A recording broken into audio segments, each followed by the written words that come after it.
Hi, happy Sunday. It is official Literary Archaeology Day, where we dig into the past, into the writings of the past, to learn the truth of who we are and where we come from. Only then can we really understand how messed up and why everything is messed up in today's society. It's so much bigger than Democrats versus Republicans and all the rest of it. And and to the point of, why are men being disenfranchised? Why are men, particularly men of a paler skin tone, so maligned, accused, blamed? And then why does family court favor women? Why do courts in general favor women? Why, since the Victorian age, did people think that women were better at taking care of children? The tender years doctrine. To the point of, well, let's render him homeless. How did we get here? And you might think, well, what do fairy tales have to do with that? Well, if you read a few, which we have done here on this channel, you quickly learn how many wicked witches there are, how many evil stepmothers there are, and how the biggest sin, it seems, in this old folklore, from the Grimm brothers in particular, the biggest sin that the men commit is apathy or passiveness. When you have these wicked witches or these evil stepmothers, case in point, Hansel and Gretel, right? The evil stepmother, right? Because I'm going to say she's evil if, she suggests, well, we don't have that much food. Maybe we should trick the kids into wandering into the forest. And to the point they get lost and never come back. Wouldn't that be a great solution? Even though the dad didn't want to do it, he did it anyway. Why? To please the woman? Happy wife, happy life? Yeah. So over and over again, we see that same, stereotype, archetype play out. And I think that's a big reason why Disney took a few of these stories and changed them greatly to hide truth, to hide what was really supposed to be passed on with these stories. I don't think it was ever for entertainment, and I don't think that any of our entertainment nowadays is actually for that either. Look at all the movies that, even like the Hallmark movies, right? I don't watch them, but this is what I've heard, that the Hallmark Christmas movies are, here's this career woman, and she's just feeling kind of sad and empty or whatever, right? So she comes back home to her small town and she finds like this guy who maybe she knew before, maybe not. And he's this like more of a blue collar guy, maybe like a country bumpkin. And she realizes, oh, that's what she always wanted. And he believes her and they live happily ever after. And this is a lie. It's a lie. It's a lie to the women. It's a lie to the men. And why? Why did they do that? Is it just to entertain? No, it isn't. Movies like Pretty Woman, Julia Roberts in 1990, playing this streetwalker lady. And here's this rich guy who could have anyone. And he likes her, falls in love with her, and chooses her. No, that doesn't happen. But if you think that type of storyline didn't affect what women think they can get, what women think they're worth in their, romantic value market, it's really skewed. And it's because of music, movies, all the rest of it. It's all propaganda to make us believe certain stories, certain narratives, and act accordingly. So these were warnings. These were lessons that I think the Grimm brothers, and last week we read a little bit about what the Grimm brothers' intention was, and it's absolutely the intention was to keep the German folk being the German folk and not, let's say, falling into degeneracy, degradation, etc. They were true visionaries. And as I said in last Sunday's video, I feel like they were screaming to us from the past. Like, please, please heed what we are telling you, or else you'll be like Hansel and Gretel and you'll be lost in the forest, contending with a witch. And I know many of you have. So today's story, I'm very excited about because I've never read this story. I've never seen the Disney, Shrek, whatever, whoever did that. Puss in Boots was like a character in Shrek, right? I think. So let's see. I'm really excited. I don't know anything what this story is about or this character. So here we go. Let's see what the Grimm brothers had to tell us with Puss in Boots. A miller had 3 sons, a mill, a donkey, and a cat. By the way, if this is your first time with us on Literary Archaeology Sunday, welcome to the Grimm brothers.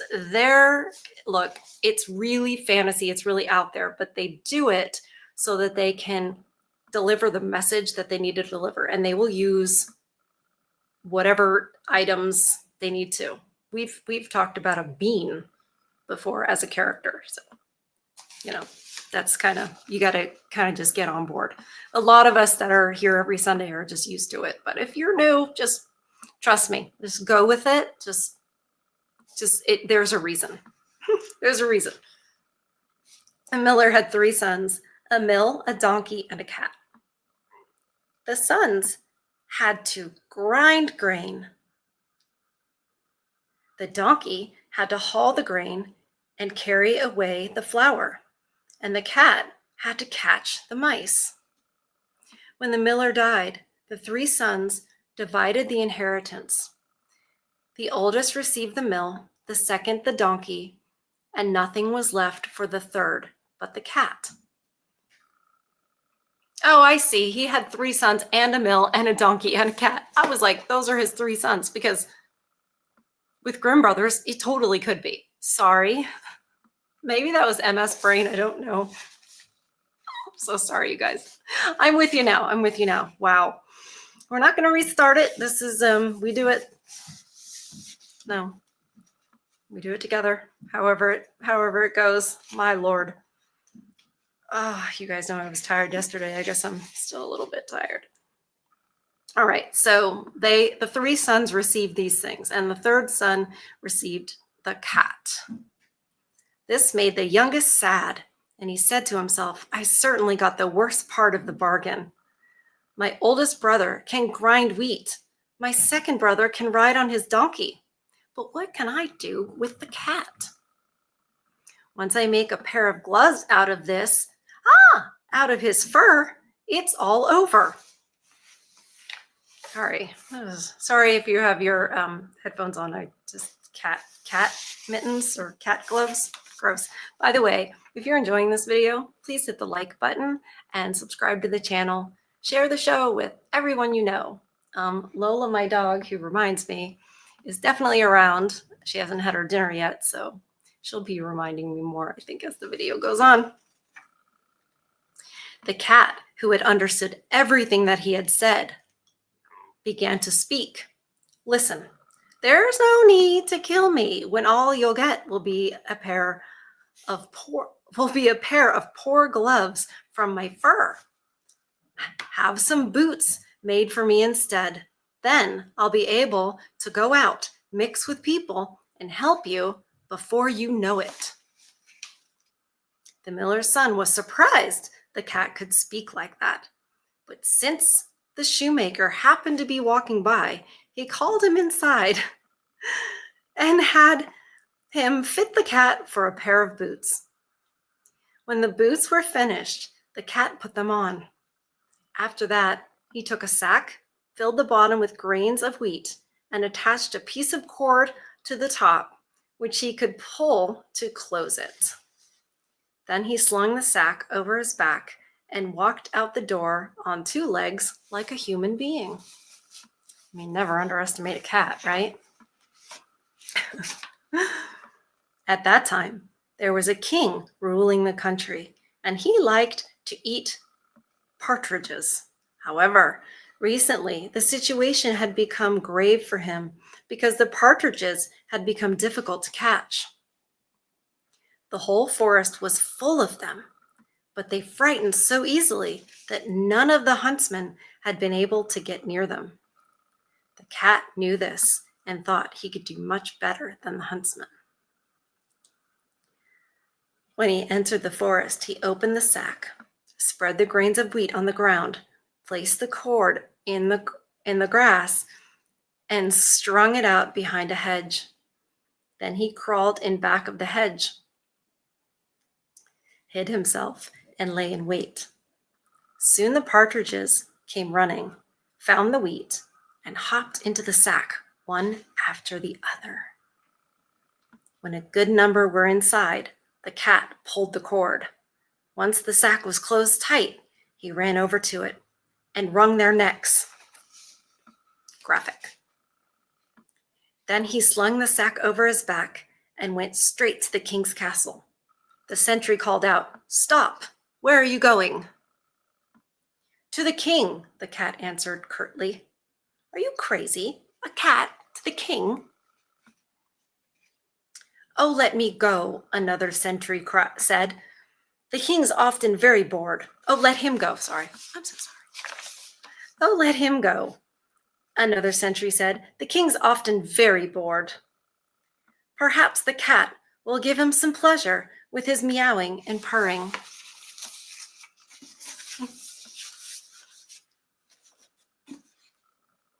When the cat appeared before the king, he bowed and said, "My lord and count." "My lord, the count." And he uttered a long, distinguished name, "Sends you his regards, and would like to offer you these partridges, which he recently caught in his traps." The king was amazed by the beautiful fat partridges. Indeed, he was so overcome with joy that he commanded the cat to take as much gold from his treasury as he could carry and put it into the sack. "Bring it to your lord and give him my very best thanks for his gift." Meanwhile, the poor miller's son sat at home by the window, propped his head up with his hand, and wondered why he had given away all he had for the cat's boots, when the cat would probably not be able to bring him anything great in return. Suddenly, the cat entered, threw down the sack from his back, opened it, and dumped the gold at the miller's feet. "Now you've got something for the boots. The king also sends his regards and his best of thanks." The miller's son was happy to have such wealth, even though he didn't understand how everything had happened. However, as the cat was taking off his boots, he told him everything and said, "Surely you have enough money now, but we won't be content with that. Tomorrow, I'm going to put on my boots again, and you shall become even richer. Incidentally, I told the king your account." The following day, the cat put on his boots, as he said he would, went hunting again, and brought the king a huge catch. So it went every day, and every day the cat brought back gold to the miller's son. At the king's court, he became a favorite, so that he was permitted to go and come and wander about the castle wherever he pleased. One day, as the cat was lying by the hearth in the king's kitchen and warming himself, the coachman came and started cursing. "May the devil take the king and princess. I wanted to go to the tavern, have a drink, and play some cards, but now they want me to drive them to the lake so they can go for a walk." When the cat heard that, he ran home and said to his master, "If you want to be a rich count, come with me to the lake and go for a swim." The miller didn't know what to say. Nevertheless, he listened to the cat and went with him to the lake. where he undressed and jumped into the water, completely naked. Meanwhile, the cat took his clothes, carried them away, and hid them. What is going on? There's some deception happening here. No sooner had he done it than the king came driving by. Now the cat began to wail in a miserable voice. Ah, most gracious king, my lord went for a swim in the lake, and a thief came and stole his clothes that were lying on the bank. Oh, he's a smart kitty. Now the count is in the water and can't get out. If he stays in much longer, he'll freeze and die. When the king heard that, he ordered the coach to stop, and one of his servants had to race back to the castle and fetch some of the king's garments. The count put on the splendid clothes, and since the king had already taken a liking to him because of the partridges that he believed had been sent by the count, he asked the young man to sit down next to him in the coach. The princess was not in the least angry about this, for the count was young and handsome and pleased her a great deal.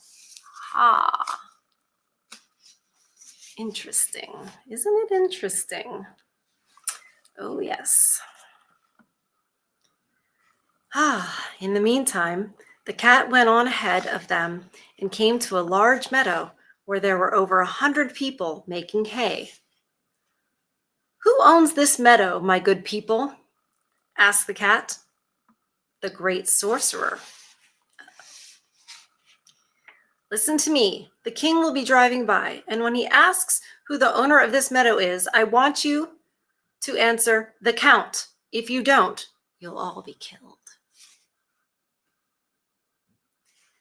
Then the cat continued on his way and came to a wheat field, so enormous that nobody could see over it.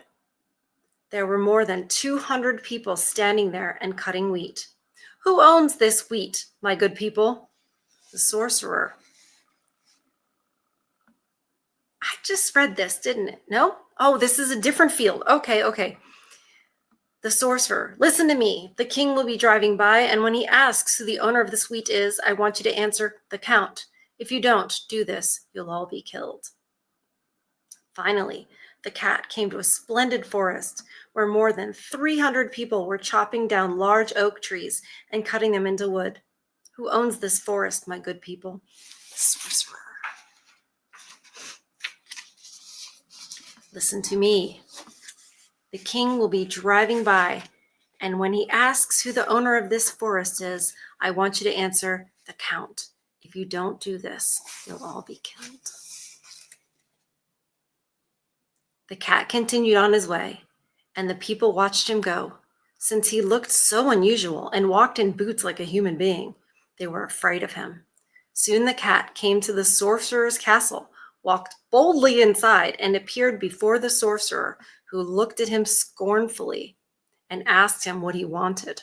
The cat bowed and said, I've heard that you can turn yourself into a dog, a fox, or even a wolf, but I don't believe that you can turn yourself into an elephant. That seems impossible to me, and this is why I've come. I want to be convinced by my own eyes.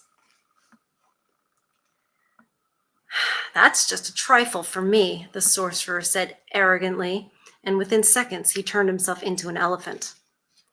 That's great. Can you also turn yourself into a lion? Nothing to it, said the sorcerer, and he suddenly stood before the cat as a lion. The cat pretended to be terrified and cried out, That's incredible and unheard of. Never in my dreams would I have thought this possible. But you'd top all of this if you could turn yourself into a tiny animal, such as a mouse.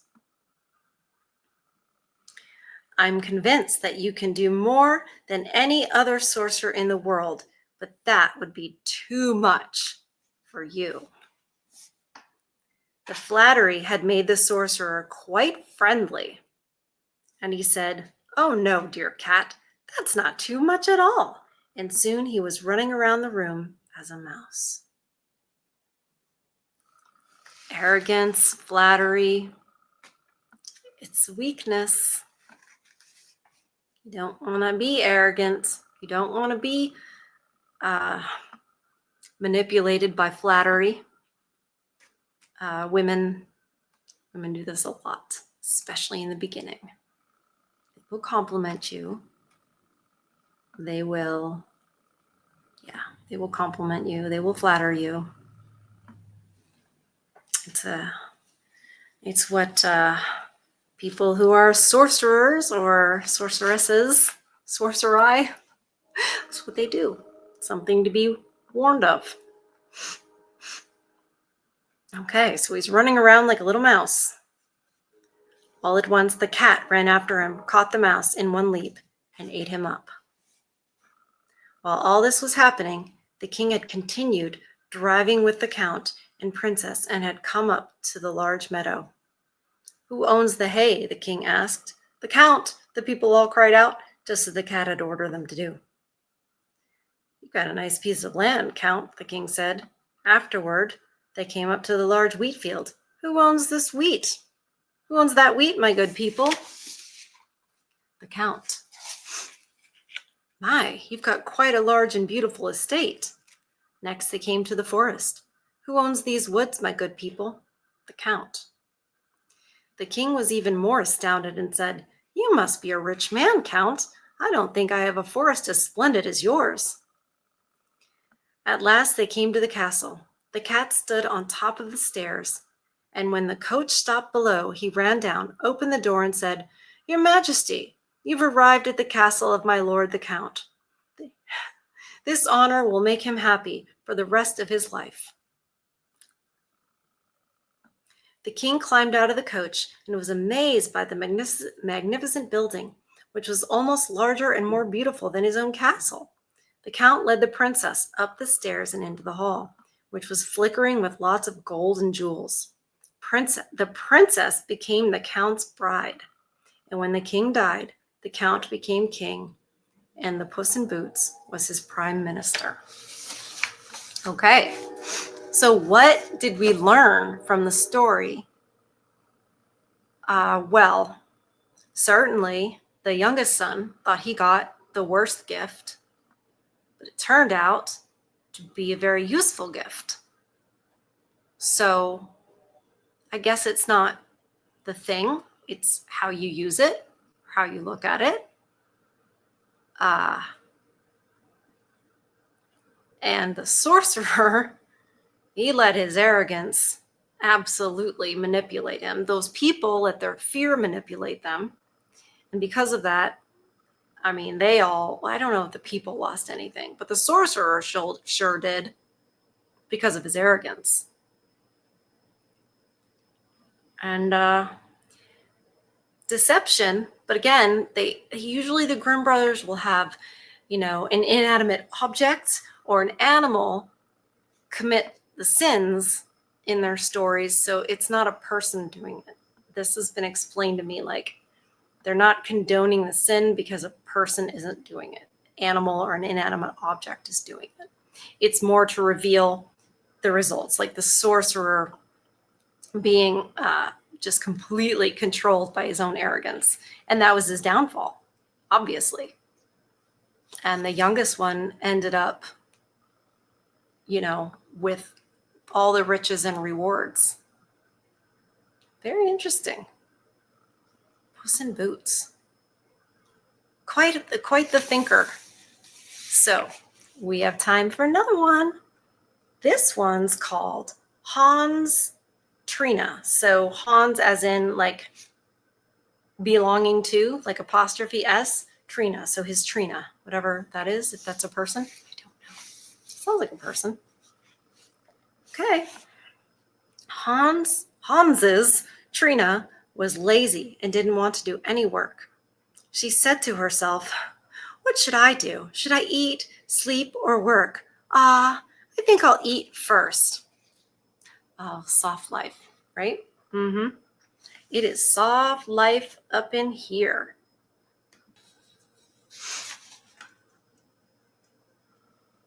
Then she lay down and slept, and when she woke up, it was night, so she could no longer go out and work. Excuses. One time, Hans returned home at noon and found Trina sleeping again in their room. So he took his knife and cut off her dress at the knees. Trina awoke and thought, "It's time now to go to work." However, when she went outside to work and saw that the dress was so short, she became frightened and wondered whether she really was Trina, and said to herself, "Am I or am I not Trina?" She didn't know how to answer this question and stood there for a while in doubt. Finally, she thought, "You should go home and ask if you are you." Wait a minute. You should. Finally, she thought, "You should go home and ask if you are you. They'll know for sure." Okay, so she's going to go home and ask whoever's there if she's herself. Nowadays, they just make a TikTok. So she returned home, knocked at the window, and called inside, "Is Hans's Trina inside?" Since the others thought she was in her usual place, they answered, "Yes, she's lying down in her room and sleeping."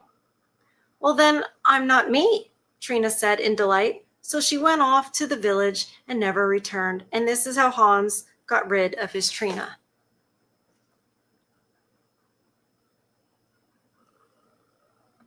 He couldn't get rid of her otherwise, could he? But he wanted to. Why? Because she was worthless. She brought nothing to the table. She just was like, should I eat or sleep or work? And that's the thing. Isn't that interesting that they were talking about the woman working? Well, how can that be? These were published in 1812 and 1815. So excuse me. I thought women were oppressed and they couldn't work. That's baloney. They worked. They did things. They sold their wares, right? They did things as the mother and the wife, sold things that they grew, things that they made, traded, went and got whatever the husband needed. This is all work. It's work as the mother and the wife. She didn't like to do that. Hans clearly was wanting to get rid of her, but he's not going to turn this woman out, right? But her own stupidity did it for him. Wow, I wonder what they were, because think about it. Think about that's supposed to be a fairy tale for children. I'm sorry, no, I don't believe that for a second. These are not just like entertaining stories, cute stories for kids. This is a story of, if you were reading that to children, you'd be saying, do you want to be like Trina? No. If you were reading this to little kids, right? It's not for entertainment. It's to show them that for the little boys, when they grow up, you don't want to marry a Trina. You want to vet that out. So check for the laziness, check for the selfishness, right? Just wanting to do what they want to do, just pleasing themselves through fleshly things, sleeping, eating. Back then, there wasn't the debauchery or opportunity for debauchery that there is now. But I am sure if this was modern day, Trina would be all over that. She'd be an OF girl, you know? So this would teach the little boys that you don't want that kind of woman. You don't want that. And it would teach the little girls, you don't want to be like that. You want to be like pious Cinderella, right?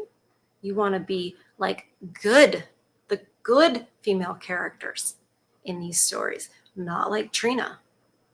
You don't want to be like Trina. And so that would be why you would be telling that story to little children.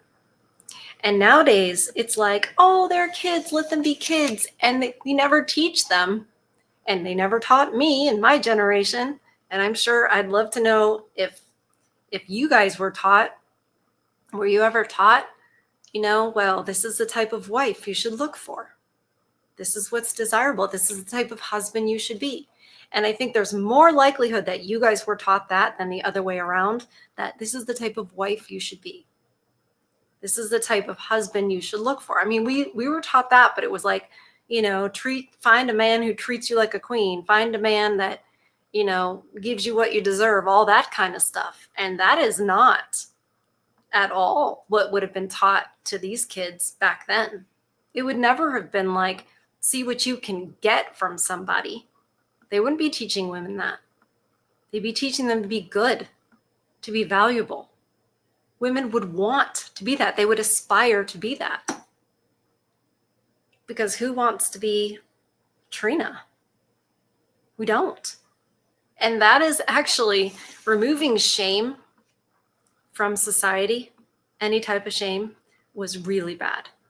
Because even back in my day, calling a woman a 304, like, if you were in high school and you called somebody a 304, that was an insult. That was a real insult. Nowadays, it's not so much. They're almost proud of it. They're putting it in your face. They're like, no, I'm a good Christian girl, and here's the address to my OF. Really? It wasn't that long ago that we were like, oh, I don't want to be known as that. So it's actually really good that things like the Whatever podcast and Fresh and Fit and everything are showing these young ladies for what they are. And even these older ladies who have left their perfectly good husbands and ripped their families apart, and they go on TikTok or whatever. Stop it.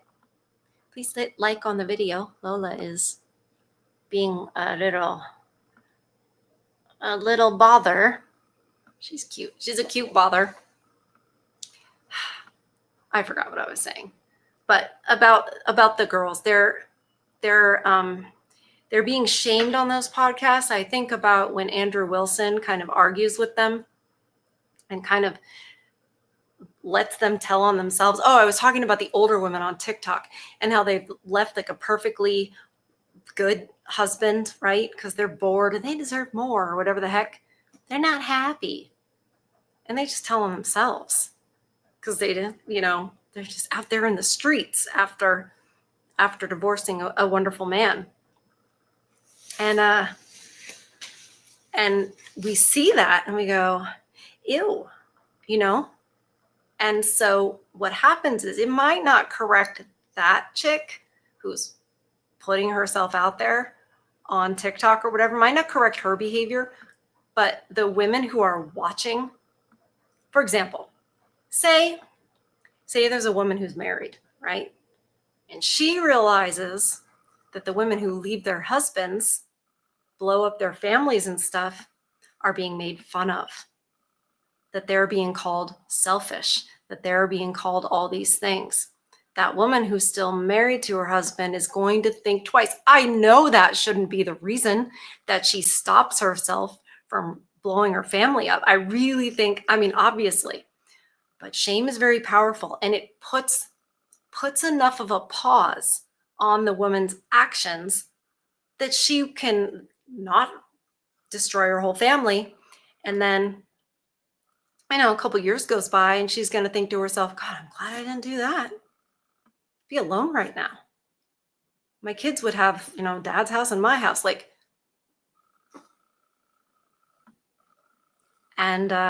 So it's powerful to show the bad example. And Grimm Brothers knew that. They're like, let's show the younger ones the bad example so they know what to look out for, that they know what to avoid. And let's show it to the little girls so they know what they don't want to be. Don't be a Trina. Isn't that insane? That is wild. Just absolutely wild. Oh my goodness, you guys. The next one's a little too long to add on to this one, so we'll have to do this one next week. It's called The Sparrow and His 4 Children. So, wow, Trina, that's the one. That's the true lesson. Puss in Boots, it's a good one. It teaches some solid lessons about arrogance and flattery and being manipulated by fear, etc. And how, never count yourself out. I think those are good lessons, especially for a young boy. I think those are good lessons. That if you're in the situation of the younger son, don't just give up. Don't just think it's over. Don't think, well, I've got nothing now. you know, and if you're one of the people in the field, or if you're more than that, the sorcerer, don't let your arrogance get the better of you. But he's a sorcerer, so I don't feel bad. I'm not sad about that at all. Bye. So, but that Trina one, that hits, you know? Guys, don't you wish, like, go back in time and, like, read these when we were kids, have this read to us? Like, don't be a Trina and don't marry a Trina. She's not going to be a Trina when she's single and then get married and be like, oh, I'm a wife and mother now. Now I'm going to get serious. So many men, I mean, not so much anymore. You guys you're onto it now. You're smart now. But the guys who are raised in the feminized church, they really think, oh, she's young and she was a little wild in college. She's given her life to Christ now, and she's going to be wife and mother, and she's going to just really turn it around and settle down. And why do you think that? Why would you think that? Why do you think that she'll suddenly settle down? But so many men have thought that. I've talked to them, and I can see that they're just like, oh, yeah, she's gonna, they like her when she's sort of young and frisky, thinking, oh, she's gonna be a wife and mother now. No, she's not. She's not. You have to find a woman. Don't do it. It's not safe now. I'm saying, in a perfect world where we don't need MGTOW, you would still need to find a woman who's already a wife. I don't mean she's married. I mean she's already wifely, right? They don't become that because they took your last name. They don't become that because they said some vows. They just promise to take that wifeliness and apply it to you when they take those vows and walk down the aisle. But I will reiterate, don't do that. Don't sign any government contracts. Be very careful with your interactions with women. The state is right behind them, using them to disenfranchise you, control you, take your resources, etc. That's what happens. And it's not that every woman will, it's that every woman can. And that's just too risky. So, MGTOW for life, baby. It's the only way you can be safe. I care about men in my life too much, and you guys to ever say, yeah, you should definitely get married. So thank you for joining me on Literary Archaeology Sunday. Always wonderful. I love it so much. It's my favorite day of the week. So remember, I think it's especially important on Sunday, where we sort of take pause. It's the day of rest. And it's important to make sure that you're feeding your souls and make sure that you're protecting your peace. I love you guys, and I'll see you on the next one. Bye. Oh, by the way, I think we're going to have Christmas stream, possibly Christmas Eve too. I will let you know. I'll be in touch with you on the channel. So just wanted to throw that in there. So be looking for that, okay? Because I want to get your all's feedback about what you guys want to do. All right? Okay. With that, I say I love you guys, and I'll see you on the next one. Bye.